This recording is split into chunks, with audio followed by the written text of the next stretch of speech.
Chapter 3. Oath of the Silver Moon. The morning after the turmoil from Royce absconding, I was training by myself on the summit of a mountain. I've been running in the garden with the two disciples lately. But still, it would be cruel to do training early in the morning right after yesterday.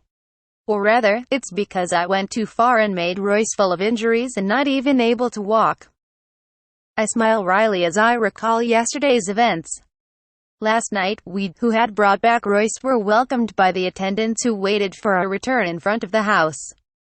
"Welcome home, Sirius Sama. And Amelia and Royce too, Noel. I'm back everyone. However, please nurse Royce at once, Sirius. Please leave it to me, D. Wow, he's full of injuries.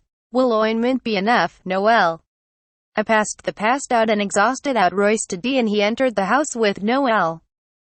I unloaded Amelia, who was mounting my back, and I finally settled down. However, even if I say so myself, I went too far, Sirius. But it was necessary. It's just the result of you two facing each other seriously, so you shouldn't worry about it, Alina. No, I'm not worrying, but I just think that it would have been better to go easy on him.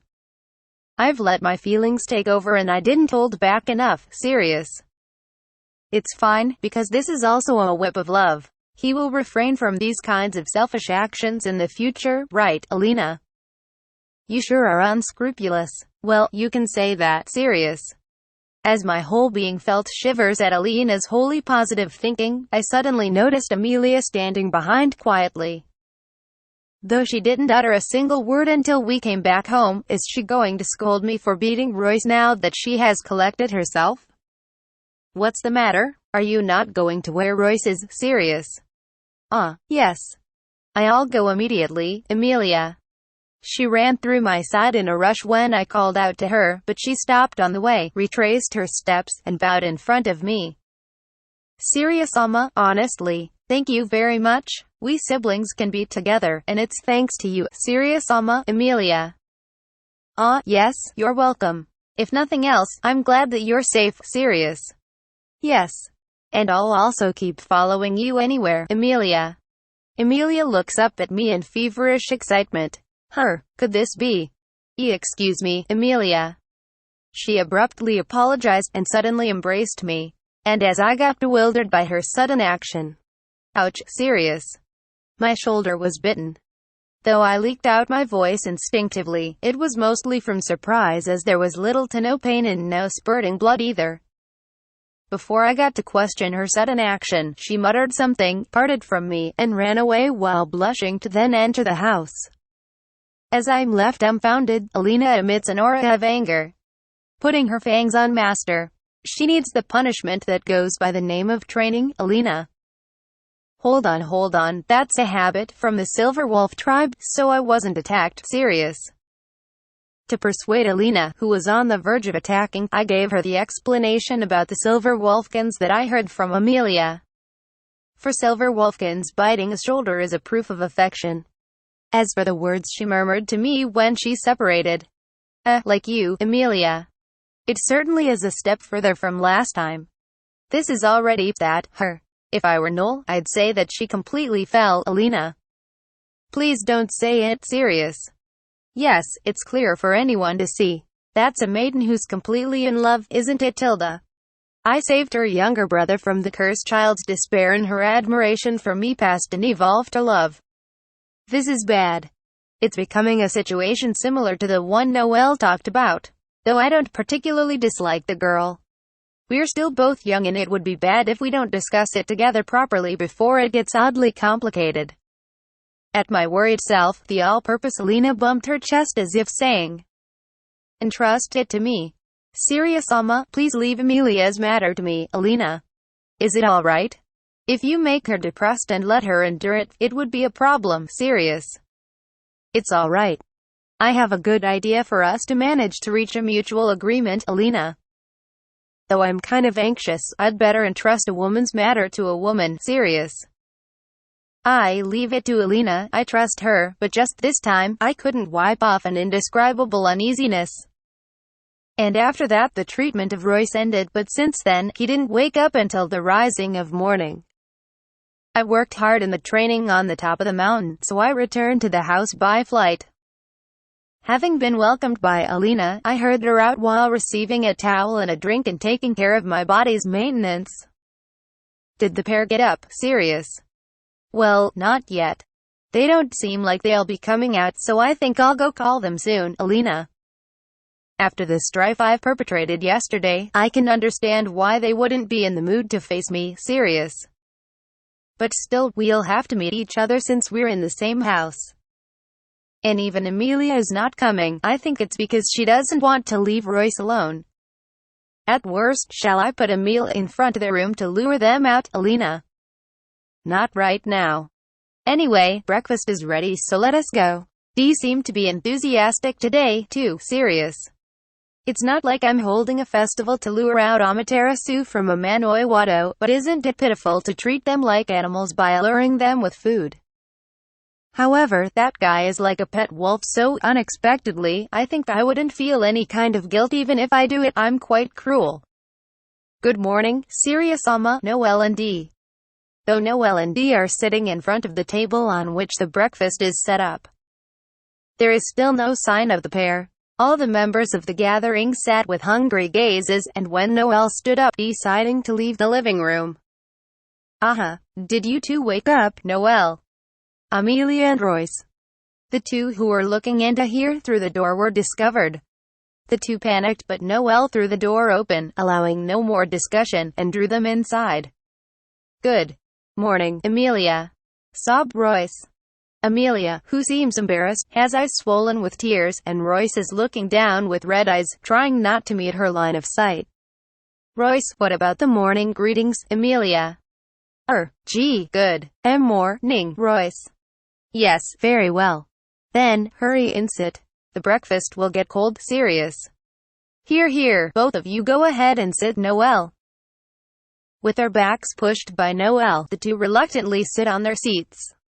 Though bread and bacon was lined up on the breakfast table, only Royce had nothing laid in front of him. He was clearly disappointed by that fact. You have this, Dee. However, though a little late, Dee prepared him a warm soup. Looking at Dee, he's expressionless as always, but the angle of his mouth rises slightly. It's because your mouth's insides have been injured. You're okay with eating this, so eat that, Dee. Explaining that plainly, Dee also takes a seat at the dining table. As the two dumbfoundedly looked at that action, we matched our hands. Then, everyone, let us pray. Itadakimasu. Serious. Itadakimasu, Alina and Amelia and Noelle. Itadakimasu, Royce. Breakfast starts with a signal from Alina. By the way, though there is a common practice of praying to God before meals, there is no itadakimasu, so I made it known. Though confused, the two matched their hands toward the meal, but as he sipped the soup, the Royce had a bitter face. It's probably entering the intraoral wounds. MMMH. Should I have gotten it to cool down a little after all? It seems it's so warm it's painful. Serious. But warm things are delicious, Royce. Right, Tilda? Though it's the first soup you guys had, do you understand its taste, Rukun, Noelle? Is it tasty, Dee?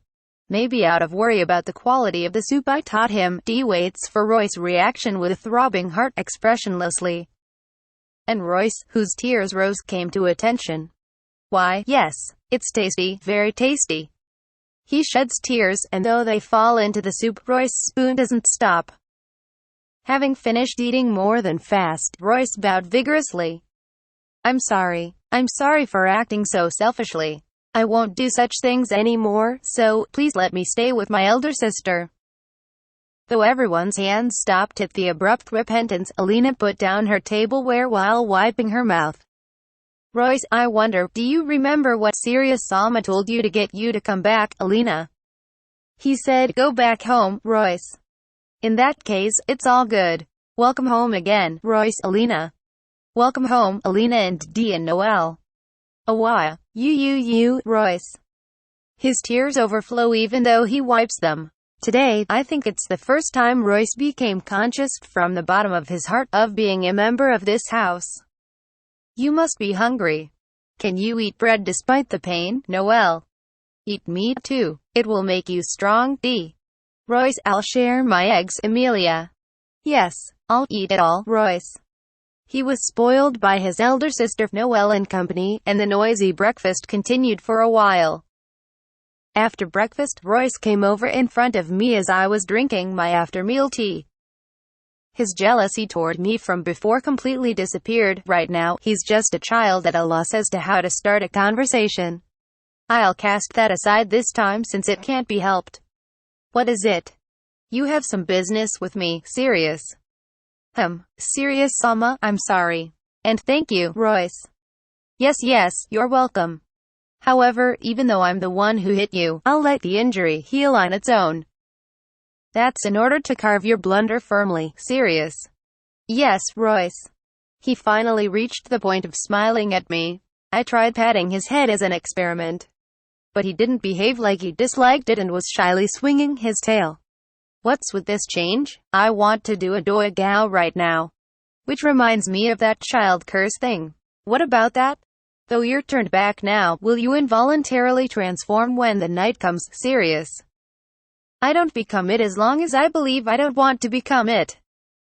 Though it makes my heart throb a little when I look at the moon, I can endure it, Royce. The transformation seems to be controllable. He said it's when he looks at the moon. Thank goodness the forced transformations requirement isn't the coming of the night. However, I don't know about when he'll grow up. I suppose I should investigate with various experiments. Anyway, I made him promise to report immediately if something happens without recklessly transforming himself. Since his initial character is obedient, the argument ends smoothly without any objections. Sirius-sama, I want to become strong, so as to be able to protect my sister, and to not lose against things like the child curse. I want to become strong like you, Sirius-sama, the Royce. Like me, her. It will be hard, so follow me thoroughly, Sirius. Yes, Royce. Amelia and Royce have shaken free from various things, and finally departed from the starting line. From here on, my true skills will be tested. I can't neglect my personal training as a teacher while training the two either. Though the road ahead is long and difficult, it's worth taking. Today, the training of the pair is completely cancelled. I told Royce not to overdo it and made him take a rest, and Amelia was led to her room by Elena. I mean, she never matched her eyes with mine since this morning. But with Elena's abilities, those problems and yesterday's should get settled. Therefore, I thought about heading to Lior's house. However, Dee said that he'd make me a lunchbox. And since he said that it would take an hour, I swung a wooden sword in the garden for a while to kill time. Mighty piercing sword style, strong dash from the mighty sky. Having traced the movements I observed in numerous fights, I move my body according to the image I have of them. This is a style that kills without fail with one stroke of a sword, and since the ability to do a sure hit is indispensable for it, training it repeatedly is very important. I tried imitating Chiabu, that releases 8 slashes in one breath, but I was limited to 6 with the boost status. Although it was the result of my lack of strength and skills, that old man can do it with his heavy iron sword. I comprehend once again that he's a monster. As I was swinging around roughly and sweating lightly, I stopped on the spot. A silhouette was hiding and peeking toward here. Needless to say that it's Royce, but, although I told him to go take a rest, that guy is quite energetic. I drag him out of the bush where he's hiding, wanting to hear out and judge what he has to say. What the hell are you doing? Are you alright with not taking a rest, Sirius? I plan to do what you are doing, Sirius-sama. Besides, my body doesn't hurt anymore, Royce. What a fast recovery. Is this the child curse's influence as well? Come to think of it, is this the first time sword handling was shown to Royce? I should make him experience various things, right? Though it was swordsmanship I learned by imitating others. What did you think, Sirius? It was amazing. Those swings swishing through the air were very cool, Royce. Is that so? Then, want to try swinging it, Sirius? When I presented him the wooden sword and let him take it, his face brightened like he had received a new toy. Is it alright, Royce? Don't try to swing it to an unreasonable extent. And stop if your body starts hurting. Serious. He's the kind of fellow for whom experience is everything. Though I don't know how Roy's fighting style will turn out, swinging a sword can't be a waste of time. Though Royce joyfully swings the sword, the sound of his practice swings, made without any understanding, is very miserable. His appearance is amusing as he gets puzzled by the difference in sound with a question mark above his head. Why, Royce, your grip is too soft, which is only natural if you swing it with your arms only. Serious. I make him return the wooden sword. Truthfully, I don't know whether or not I should demonstrate an imitation of Lior's practice swings to him. Though swordsmanship is out of my area of expertise, I will enlighten the points that I can point out.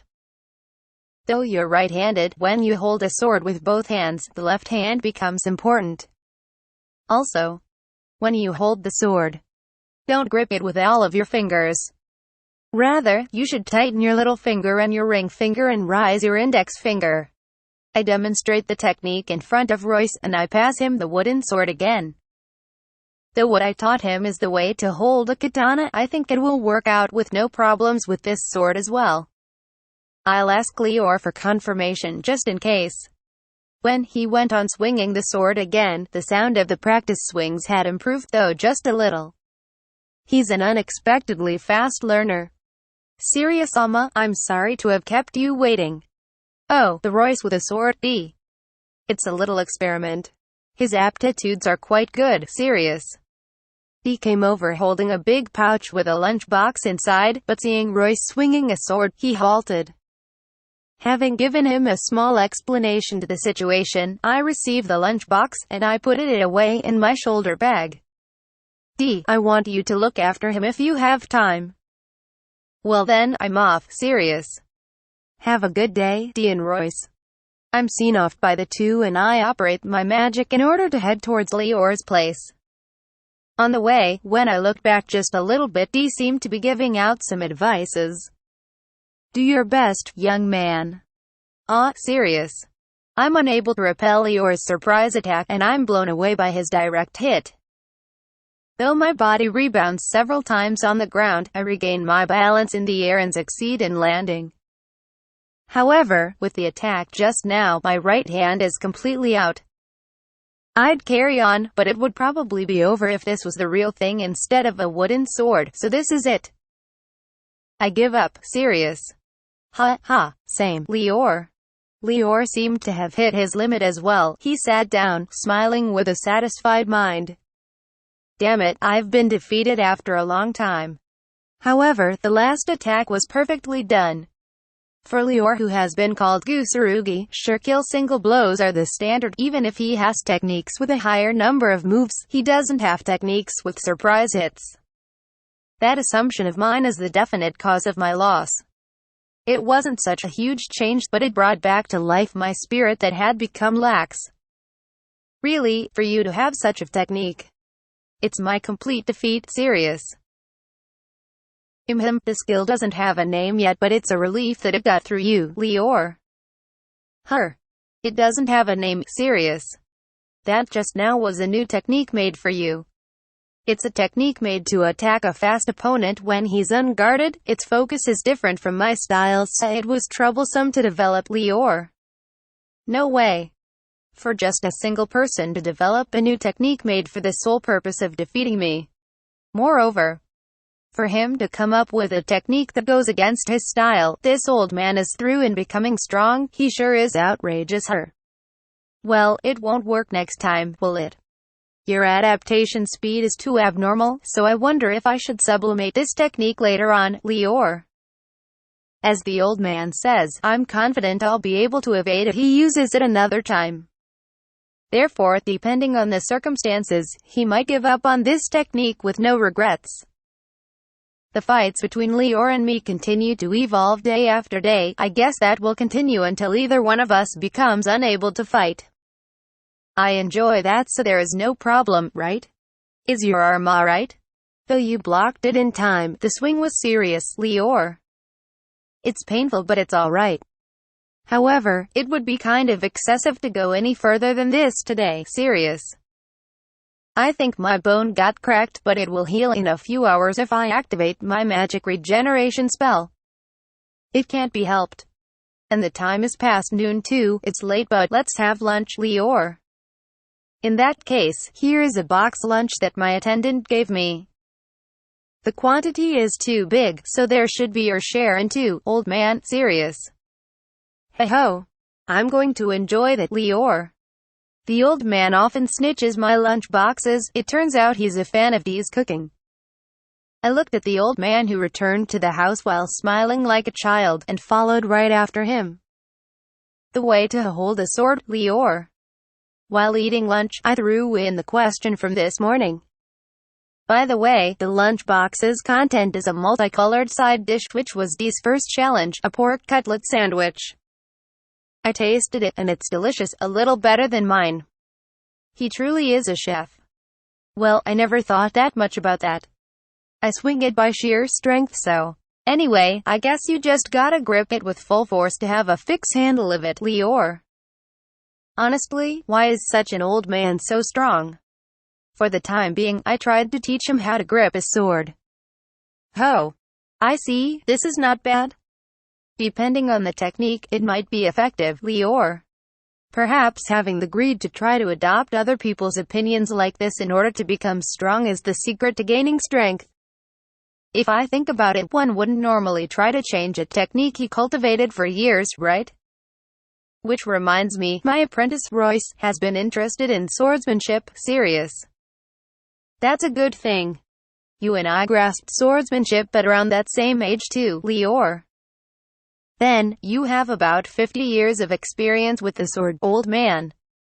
You've been well devoted to the sword up to now, serious.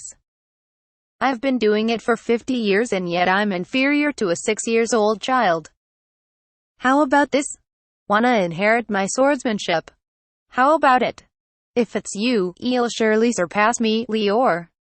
Though we've had several bouts, it's the first time he said that he wants me to inherit his swordsmanship. However, I appreciate the feeling, but it's too different from my way of fighting. Though I've seen your techniques and adopted some, after completely adopting your style of swordsmanship, I'll probably conversely end up killing it. Sorry, serious. Is that so? I won't force it. It's not that I absolutely want an inheritor, but those techniques are a waste on me, Lior. Then, do you want to take over my disciple, serious? Oh, so what you said before wasn't a joke, Lior. It depends on the will of the person himself though, serious. In the first place, my skills and fighting methods are mostly based on the scientific methods of my previous life. Added to the unique techniques of my teacher, it's almost impossible to teach to the people of this world. Therefore, the training plan for my 2 disciples is to thoroughly train the foundations of their endurance and to foster the proficiency of their situation awareness and the like. I was thinking of thereafter raising them so that they can use the weapons and styles that individually suit them. So, Lior's intervention is a godsend. I'll do some groundwork with scholastic education and basic training for at least half a year. And then, I guess I'll try to introduce you to him if he himself says that he wants to give it a try, serious. If it's from you, I'm going to receive an amazing disciple, right? Things will get fun from this point onward, Lior. Look forward to it. You don't have a problem with exposing some of your skills, serious. No, I want a disciple who is able to cut a rock with an iron sword and to do it count at 4 chiabu slices, Lior. Don't be absurd. Especially that last part, even for me the limit is 6 times, you know, serious.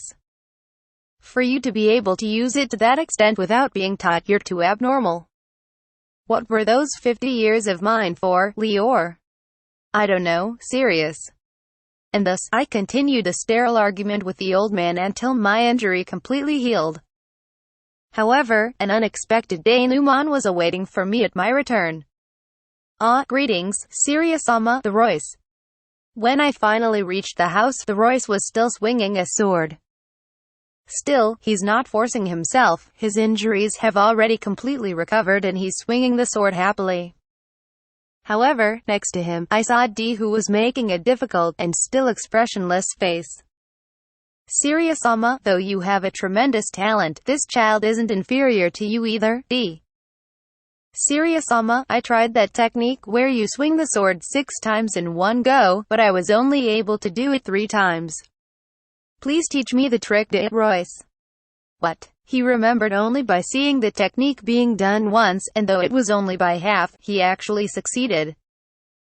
On top of that, he also has a visual acuity that perceived the number of slashes which were almost like flickers of light. Could this child be an unthinkably talented person? There was another additional unexpected denouement. Welcome home, Emilia. Though Emilia's face blushed, her eyes matched with mine and she talked to me. As expected of Alina, she seems to have taught her well. About yesterday's matter, I was overcome with emotions that is, would you say that I went too far, Emilia? You didn't go too far. I'm delighted by your goodwill, Emilia. Serious. Though I had been confused by the sudden confession, I'll accept it with all my being because I've resolved myself it. Emilia's face brightened delightedly at my reply. I'm glad. I'll do my best for you after this, Serious Alma. And when I'll be an adult, I'll do my best even in bed. Please wait for me, Emilia. Hold on a second. Weren't some strange words just mixed in? With no regard to my suspicions, Emilia faced the kitchen and got milk from Alina. Men like big chests, right? If I don't work hard, Emilia. That's the spirit. You must work hard to satisfy Serious Alma in the future, Alina. Alina. San? What the heck? What did you inspire her with? At the night of that day, the 3 attendants and I were standing in the garden that the moon was shining upon. The moon of this world doesn't wax and wane by the day, rather, it's a moon that is always round and visible and that only casts a thin shadow. Today is a bright full moon, it's a good day for moonlight bathing. However, we're not standing in the garden for such a witty thing. We gathered here because we were invited to do so by Emilia. Everyone, I have a request. Tonight, I want you to please gather in the garden at the time when the moon shines the most. Emilia in the past is what she said out of the blue after dinner, and though we're here, the 2 essential persons are nowhere to be found and seem to be doing something in the house. Today is a full moon, and the time when the moon shines most. In other words, now. What on earth are we doing, Noel? Before coming here, I heard that they wanted some wine. Serious. Wine. Then, are we here to drink? The moon is beautiful. It wouldn't be bad for everyone to enjoy alcohol at the light of the moon, right, Hilda? Noel. Serious Alma and the pair are minors. We can't make them drink. I don't know the intentions of the 2, but it might be something important because they seem to be serious, Alina. That's right, let's wait for them patiently and speak of the devil. The 2 emerged from the entrance of the house while holding, respectively, a small wooden box and a table, and they came sprinting toward here. I am sorry for having kept you waiting, Emilia. Though the 2 bowed down with a haggard breathing, I don't recall being particularly made to wait here. They were received by everyone with rising smiles. Don't worry because we didn't wait much. That being the case, what did you gather us for, Alina? Oh, yes. There is something that I want you to see. Royce, Emilia. Yes, it should be good here, Royce. Royce installed the table that he was carrying on the ground, and Emilia took juice and wine out of the wooden box that she was holding and put them on the table. It looked as if it was an offering to the moon. Everyone, first of all, thank you for gathering, Emilia. Thank you, Royce.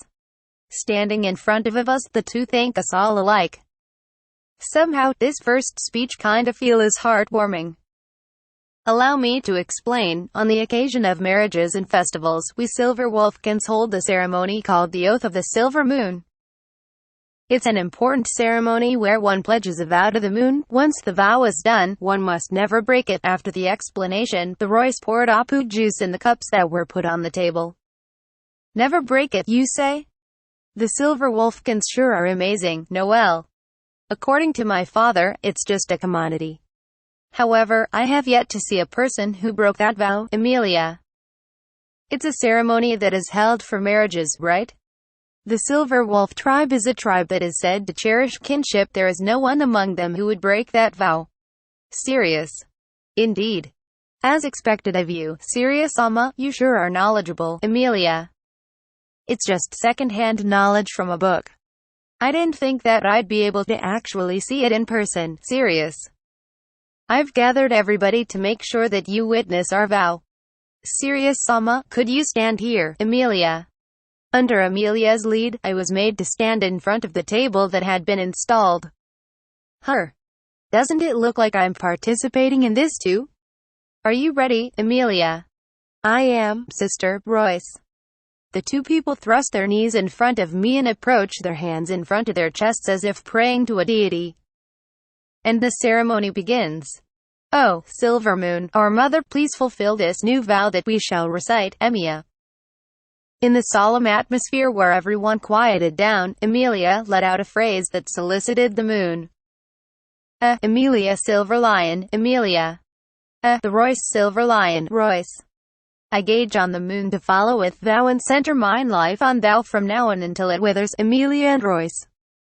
I heard the sound of someone catching their breath in the middle of that vow. Let me be honest, you're just idolizing me. You two are still children. You'll come across people of the opposite sex that you'll appreciate more than I in the future. You'll marry them and have kids with them. At that time, today's vow is sure to become a hindrance. Therefore, there is no need to do this. Your feelings are enough. That's what I wanted to say. However, the words didn't come out. The two's expressions are earnest. They look straight at me without averting their eyes at all. Despite them being children, the two had the resolve to pledge a vow in the holy ceremony. Therefore, I have to reply to the pair's resolution. Not as a teacher to an apprentice but solely as a man. We two talked among us today and decided it. We two want to be with you forever, Sirius Alma, Amelia. Though I'm useless as I'm still a child, I want to become strong someday and assist you, Sirius Alma, the Royce. We'll never regret this choice. Will you receive these vows, Amelia? I shall receive your vows, Sirius.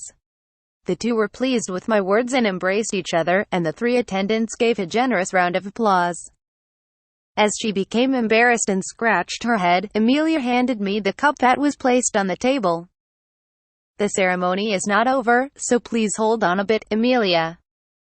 While muttering, it should actually be alcohol though, Amelia bit her finger and put one drop of the blood that flowed out inside the cup. She was followed by Royce as well, and the blood of the two mixed with a juice. Please, drink. It is said that the meaning is that our blood is dedicated to you. But, if it's gross, you don't have to force yourself to drink, Amelia. No, I'll drink it. And, I will also pledge a vow. You are strong, so I pledge to the moon that I'll never make you regret having followed me, Sirius. That's what I had decided that from the beginning, but I said it to the pair once again. Because in the current situation, what I say has more weight and is more trustworthy. Sirius Alma, this is our one-sided vow. You don't have to pledge a vow yourself, Amelia. That's right. We're doing this without permission after all, Royce. I drank up in a dash in defiance of the two's behavior. And drop I dropped the juice, with the blood mixed and spread through every part of my body. Though it's normal apple juice, I think that you two's feelings were transmitted with it. Well, is it over with this? Though the two were taken aback, they immediately rose big smiles and embraced all of it. Yes. My best regards in the future, Amelia. I'll also work hard for you, Sirius Alma, the Royce. The three attendants approached our smiling selves and each of them offered their congratulations. Congratulations you too. I was very honored to become a witness of the holy ceremony, Alina. To sum up, from today, you are attendants just like us. Let's work hard together in the future. Noel. If you're ever troubled with anything, come to inquire me about it. Thank you, the Royce and Amelia. The two were smiling happily at the formality of Amelia and company. With this their bonds will deepen more and more. It's excellent. Which reminds me, aside from the juice, wine was prepared too, right? Say, Amelia. Is this wine a service to treat everyone? Serious. That's right. Though we originally planned to prepare a lot of meals and make this a feast, that's impossible for us, so the best we could do was to bring alcohol. Emilia.